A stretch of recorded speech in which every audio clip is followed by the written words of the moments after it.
വെഞ്ഞാറമൂട് കൂട്ടക്കൊലയ്ക്ക് കാരണം സാമ്പത്തിക ബാധ്യതയെന്ന് പ്രതി അഫാൻ. പണം നൽകാത്തതിനാലാണ് ബന്ധുക്കളെ കൊലപ്പെടുത്തിയതെന്നും മൊഴി. 2 ദിവസത്തിനകം ചികിത്സയിൽ കഴിയുന്ന പ്രതി അഫാന്റെ അമ്മയുടെ മൊഴി രേഖപ്പെടുത്താൻ കഴിയുമെന്നാണ് പോലീസിന്റെ പ്രതീക്ഷ. അതേസമയം കൊല്ലപ്പെടുന്നതിന് മുൻപ് ഫർസാന നടന്നു പോകുന്ന ദൃശ്യങ്ങൾ പുറത്തുവന്നു.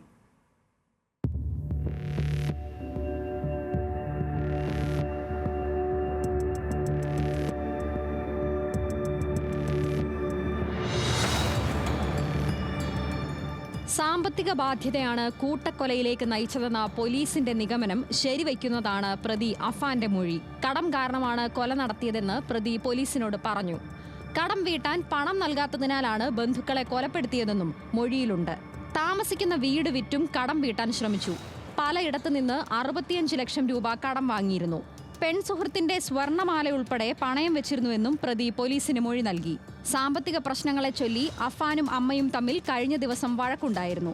സാമ്പത്തിക ബാധ്യതയെന്ന് പ്രതി പറയുമ്പോഴും മറ്റെന്തെങ്കിലും കൊലയ്ക്ക് കാരണമായിട്ടുണ്ടോ എന്നും അന്വേഷണ സംഘം പരിശോധിക്കുന്നുണ്ട്. ഇത് ഉറപ്പിക്കണമെങ്കിൽ ചികിത്സയിലുള്ള അഫാന്റെ അമ്മ ഷെമിയുടെ മൊഴിയെടുക്കണം. തറയിൽ തലയിടിച്ചു വീണു എന്നാണ് ഇന്നലെ ഷെമി മജിസ്ട്രേറ്റിന് നൽകിയ മൊഴി. ഇത് മകനെ രക്ഷിക്കാനുള്ള മൊഴി മാത്രമെന്ന് വിലയിരുത്തിയ അന്വേഷണ സംഘം ഷെമിയുടെ മൊഴി വീണ്ടും രേഖപ്പെടുത്തും. തിരുവനന്തപുരത്തെ സ്വകാര്യ ആശുപത്രിയിൽ ചികിത്സയിൽ തുടരുന്ന ഇവരുടെ ആരോഗ്യനില മെച്ചപ്പെട്ടു വരികയാണ്. ഷമീനയുടെ തലച്ചോറിന്റെ സ്കാൻ രാവിലെ എടുത്തിരുന്നു. അതിൽ തലച്ചോറിലെ നീര് കൂടിയിട്ടില്ല. ഇന്നലത്തെ പോലെ അതേപോലെ തന്നെ തുടരുന്നുണ്ട്. ആളിപ്പോഴും കോൺഷ്യസ് ആണ്, സംസാരിക്കുന്നുണ്ട്, കാര്യങ്ങളൊക്കെ അറിയാം, ബന്ധുക്കളെയൊക്കെ അന്വേഷിക്കുന്നുണ്ട്. വൈറ്റൽസ് എല്ലാം സ്റ്റേബിളായി തന്നെ തുടരുന്നുണ്ട്. നിലവിൽ അഫാൻ അന്വേഷണവുമായി സഹകരിക്കുന്നില്ല എന്നാണ് പോലീസ് പറയുന്നത്. അഫാന് മാനസിക പ്രശ്നങ്ങൾ ഉണ്ടോ എന്നും പോലീസ് പരിശോധിക്കുന്നുണ്ട്.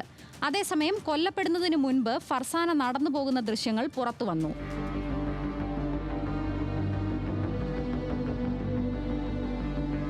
"72 മണിക്കൂറിന് ശേഷം ഷെമിയുടെ മൊഴിയെടുക്കാൻ കഴിയുമെന്നാണ് അന്വേഷണ സംഘത്തെ ഡോക്ടർമാർ അറിയിച്ചിരിക്കുന്നത്.